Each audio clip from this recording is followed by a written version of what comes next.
This is Dave Mustaine's last week at Dean. Welcome back, Troglodytes, to your daily dose of guitar information, the Trogly's Guitar Show. Now, I do want to preface this video by saying this is strictly just educated guesses and conspiracy at this point in time, based off of a few solid facts.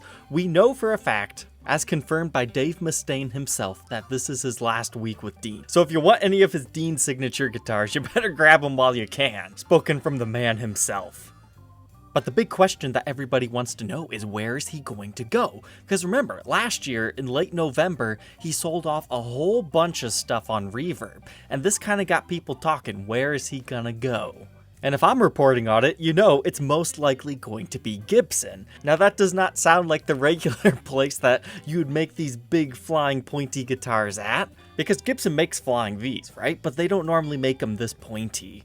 There are a lot of people hoping he would go back to Jackson, things like that. But if you remember correctly, at the very end of this is where the rumors of Dave Mustaine switching to Gibson originated. This photo right here. Now, I kind of stopped talking about these photos after I shared them here because these almost got a guy at Gibson USA fired. Apparently, he was like a new hire. He never meant for these things to be shared online. He just snapped a couple of photos and shared them with his friend, and then his friend kind of went through and shared them with the whole world, unfortunately. And I picked it up off of some Facebook group that this was shared on. But thankfully, he came forward, he said, yes, I'm the one that leaked the photos, so they let him keep his job and just, gave him a hard slap on the wrist and said, don't do that again. And to be honest with you guys, I really thought that it was that leak that shut this entire project down. However, recently I had a fan of the show and of Mustaine reach out to me, and he was like, I have undeniable proof he's going to Gibson. So he shared me this post by Megadeth of Destruction, which is basically just a fan-made account, saying that he's confirming he'll leave it. That's when he also sent me this little forum post, or wherever he got this from, that he's saying that, yep, it's his last week. But then he sent me this interesting Instagram story here, where we can see Cesar, like the number 2 guy at Gibson. Even though in my eyes, I view him as like the number 1 CEO guy, because I've never heard or seen of Curly ever again since his initial introduction as CEO of the company.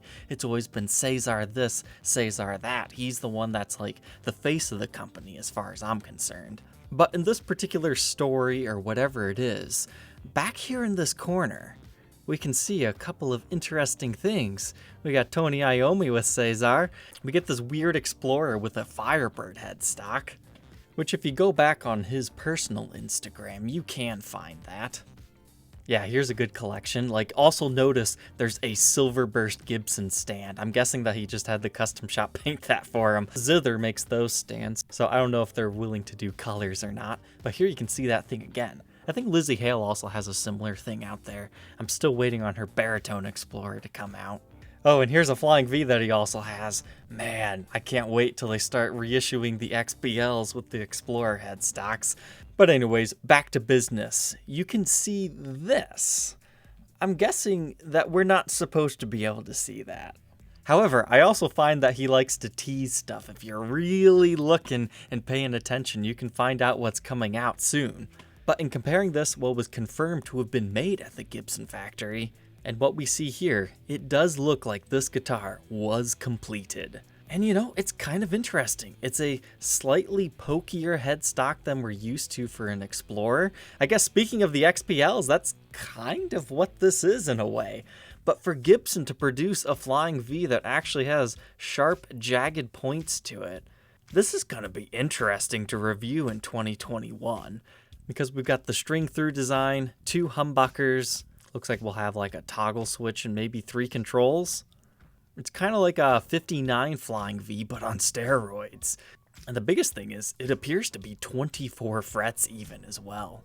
So it's kind of playing off of like the Epiphone Prophecy series. Now we're going to get a super shreddery Gibson guitar. The only thing that's not 100% clear to me is how this headstock is going to look. I really can't even imagine the Gibson logo on this. Now granted, this photo's really blurry because we've already zoomed in so far. It almost looks like there's like a white plate on top of it. So maybe it won't just get the regular Gibson logo. Then Terry was also showing me one of his signature Deans that he has here. And it's pretty much a replica of that, except for, kind of changed up a little bit.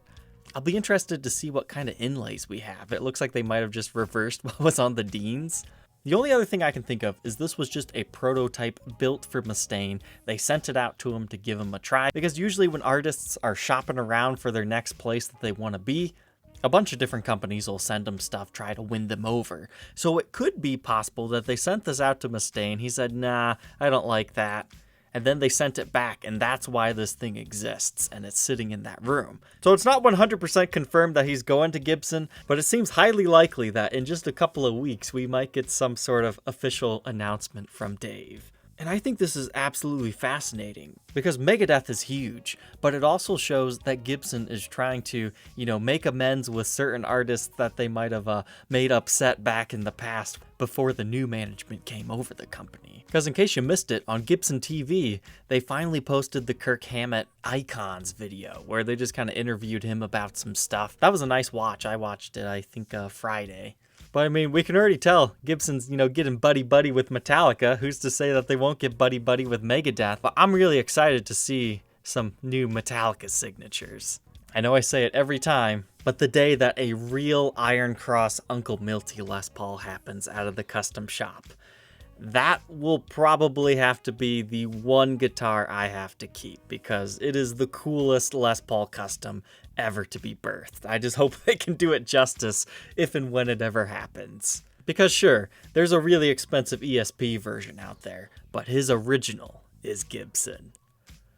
So I'm curious to hear your guys' thoughts on this thing maybe coming to fruition here in a couple of days. Couple of weeks, couple of months, who knows how these guitar production things go. But I'm guessing we'll get some sort of announcement soon, because Mustaine's contract is expiring.